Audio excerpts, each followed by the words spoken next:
Shalom Akim. It's your brother Malcolm from the branch of GMS Chicago. First and foremost, I'm going to say all praise, glory, and honor be unto Yahweh Shem Shai. Double honors unto the apostles of GMS, the true elders of all Israel on earth today. All right. And salutations to you Akim out there that's doing this work in truth and sincerity, risking your life and your freedom to do so. Okay. There was an incident in Chicago where our brother broke ranks and decided to walk up to a castaway camp, guys who were casted away, and yes, they were. So when you listen to these particular brothers speak, you often hear how they speak about how they left. No, they were actually casted away. There's actually only one brother in the whole camp who, well, two, I would say, who kind of left it on their own, and only one left properly, where he actually went to the elder of the camp and said that he wanted to go with the brothers. He was the only one. Now, I'm not going to say nothing personally bad about these brothers, because truth of the matter is I have nothing personally against them. My problem is with this new doctrine and these weird breakdowns, which there are no precepts to support.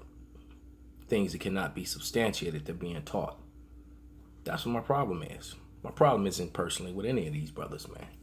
Or any of these, I don't know if I can even call them brothers no more with their behavior and the things that they say, man. So no. I'm just going to say my problem isn't with any of these men. I'm going to give them that much respect. Because they are men. All right? But the brother who did it,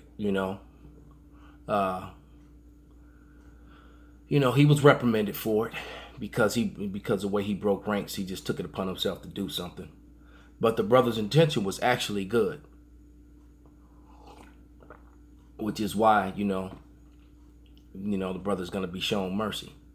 All right, because the brother actually did it with good intentions, but that doesn't give an excuse, because what's that old saying in the world that the road to hell is paved with good intentions? All right, you got to remember those brothers who went to go and try to grab the ark to keep it from falling. They had good intentions. They didn't want to see the ark fall, but the Most High destroyed them anyway. So you got to be careful what you say and do. And that's to everyone. But I want to just touch on some scriptures that were brought up. And the brother brought out Acts 8:31, which the leader shut it down and asked a question and then closed the book. All right. And then kind of laugh with a smirk and a scoff, which is all pretty much of the video that I saw. And they did exactly what I expected them to do: be loud, rude, and overbearing, and not let the scriptures come out. Well, we're not going to close the book. We're going to keep it open. So we're going to examine that scripture, man. And it says, and this is Acts 8:31. And he said, "How can I accept some man should guide me?" And he desired Philip that he would come up and sit with him. All right. It said that some man would guide me. How could you understand the scriptures? Because he asked him, "Does thou understand what thou read 30?" And Philip, rather than him, heard him read the prophet Isaiah and said unto him, "Understandest what thou readest?" And Philip said, "No." So just because you read, and the brother has used in the past Revelation 1, to prove that that's how you learn the scriptures. That is a lie. That is not true. And the men standing around you should know better than that. All right. And should have corrected you on that. Okay. But let's stay with this scripture for now. Acts 31. So I went to the Strong's Concordance because that's the one that I have. I have a Strong's Concordance, and it actually lines up with the Blue Letter Bible. And it's the number of the word, because every word in the Bible is numbered. So this is for all you people who watch, because there's a lot of people on the sideline, and there's a lot of people who find this as entertainment. So this is for all you people that watch, man. This is like Zero Dark Hunted right now, and I'm doing this. Okay. But the number is G435. And it's a Greek word, so forgive me if I pronounce it wrong. but it's spelled A-N-E-R. And I think it's Aner. All right. And a definition, a man, an individual. Primary word that it comes from is G4444. All right. Which is anthrops, which is where they get the study of anthropology. I recognize that word. And it means man-faced, a human being. So that means that a man has to teach and guide you. So you're wrong. And this is to the leader of that sect who boldly gets on camera and puts his face in the camera and says some of the most horrendous, unholy, unrighteous things, man. All right. So you're wrong. All right. And to your and to your biggest cheerleader, the Avenger, he's wrong.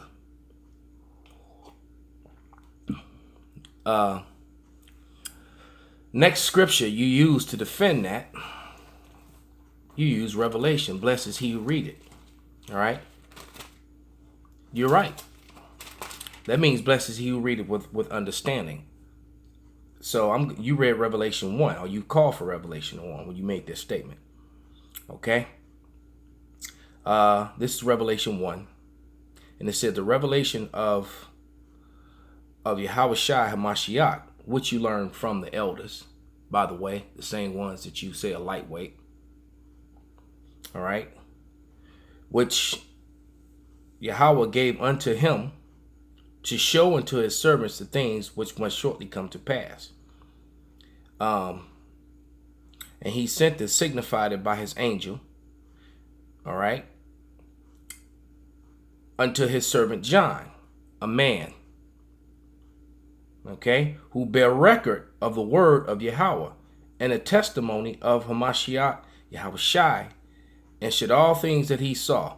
Blessed is he who readeth, and they that hear the words of this prophecy, and they keep those things which are written therein, for their time is at hand. Well, it says, blessed is he who readeth, all right? But he shared it with the man to share with other men to teach them. Very important point. It just seems to be ignored and overlooked, man. That's kind of like what Esau does when it comes to history and the scriptures, man. All right?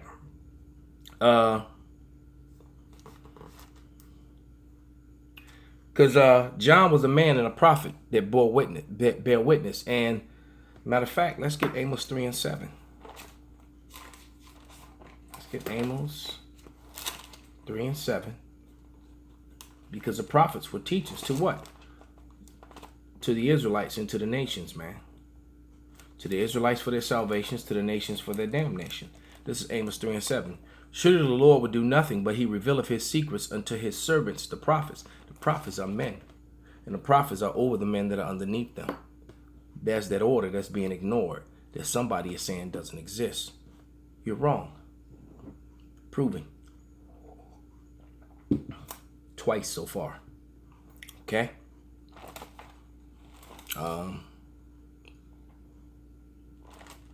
Yeah, because Amos 3 and 7, he revealed it to the prophets, actually goes back to Acts 8 and 31. How can I, lest I be guided, unless the man guide me? See, the prophets were here to guide other men. All right? You don't have a room full of students and no teacher. You can't have a group of brethren without a group of fathers.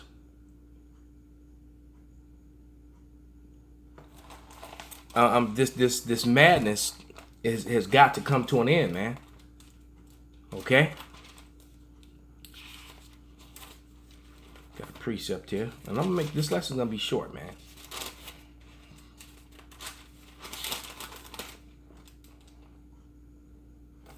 Wisdom is the principal thing. Therefore, get wisdom, and with all thy getting, get understanding. So reading Revelation 1 and 3 and saying you blessed because you read it. All right. And ignoring verses 1 and 2, how the Lord sent man and men to guide other men. That's a lack of understanding. Cut 3. Okay. That was your third cut. All right. Let's go to Hebrews now. Another scripture that was argued about ridiculously and needlessly. was Hebrews 12 and 9. Okay, the apostles Tahar has done a brilliant sit down proving that point. The brother Kazak did one, and I said the spirit was heavy on me to do this, because I've been debating and I prayed about it and then I woke up very early and was like, you know what, the spirit said let it go. But it says, furthermore, we have had fathers of our flesh which correct us. That will be your father, your stepfather. In some cases it can even be an uncle or a big brother, because Jake, our family structures are all messed up. All right.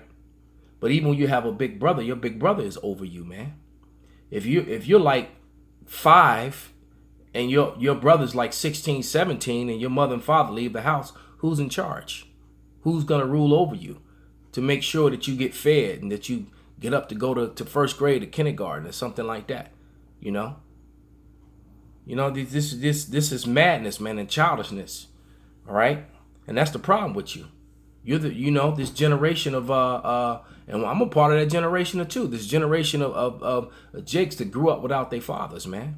Because that started in the 70s and the 80s, man. Because in the 60s, all these black women started following these Edomites and broke away from their men, man. And Esau put all these incentives and programs to get the man out of the house and to give benefits to the woman. Okay, you don't need a man. What they were doing was purposely breaking up black and Latino families, and it's worked. Now it's backfiring though, because it's destroying white families too. All right, so-called, that is, because there's no such thing as black and white. It's brown and red. But anyway, that's another story. But it said, I'm gonna read it again. Hebrews 12 and 9. Furthermore, we have had fathers of our flesh, which correct us, and we have had reverence. Shall we not much rather be in subjection unto the Father of spirits and live? It's really self-explanatory, and somebody used to actually be pretty good at that, man. Boasting about the oil having left. If you stumbling over that scripture, the oil has left, brother. Okay? And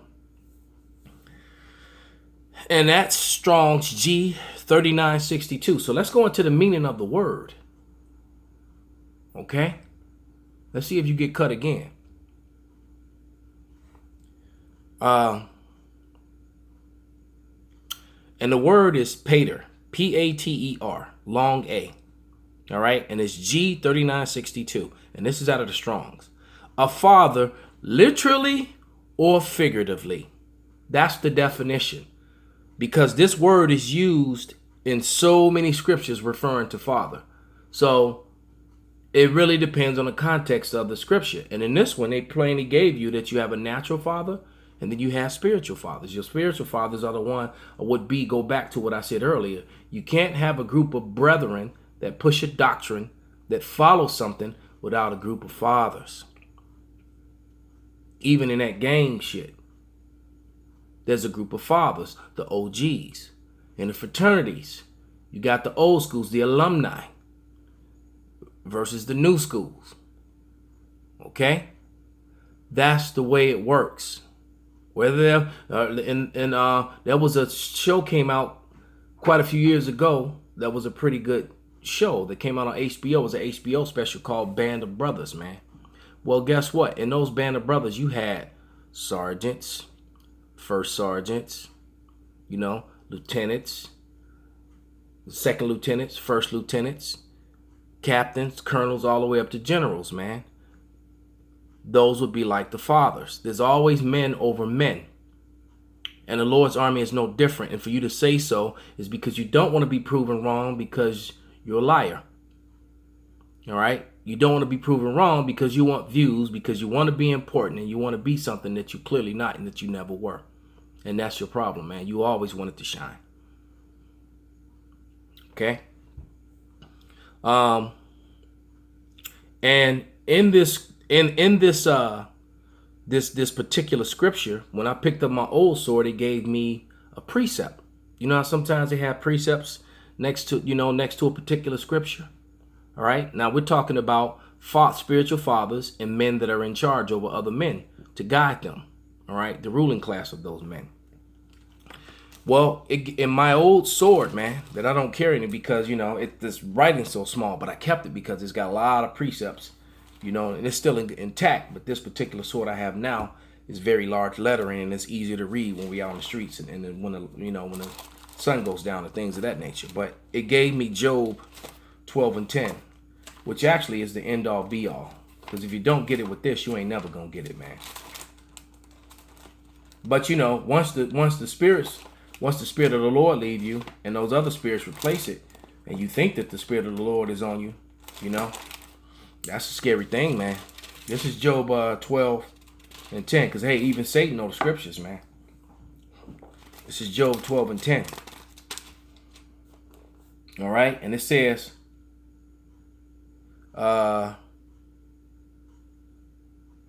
Job 12 and 10 was a scripture to spiritual fathers. It says, and in whose hand is the soul of every living thing and the breath of all mankind.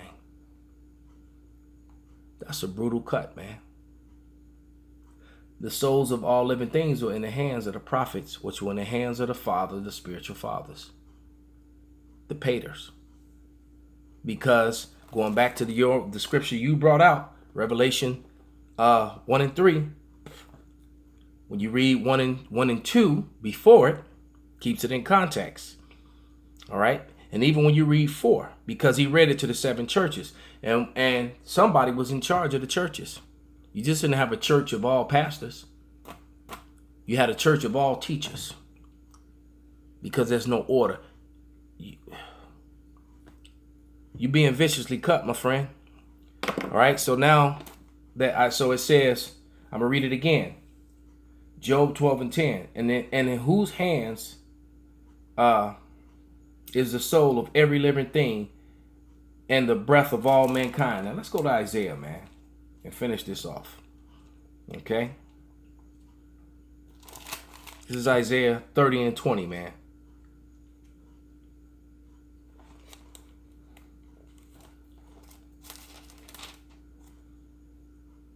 And though the Lord give you the bread of adversary and the water of affliction, yet shall not thy teachers be removed in a corner anymore, but thine eyes shall see thy teachers. Well, who are the teachers teaching?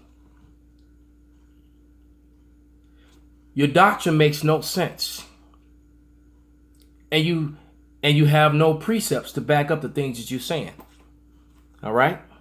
So Hebrews 12 and 9, one of the precepts to us is Job 12 and 10, which shuts down what you're saying.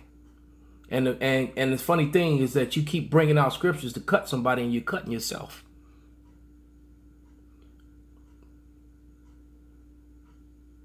And lastly, all right, and in closing, I need 4 precepts to prove that the earth is flat, but with levels though. 4 more.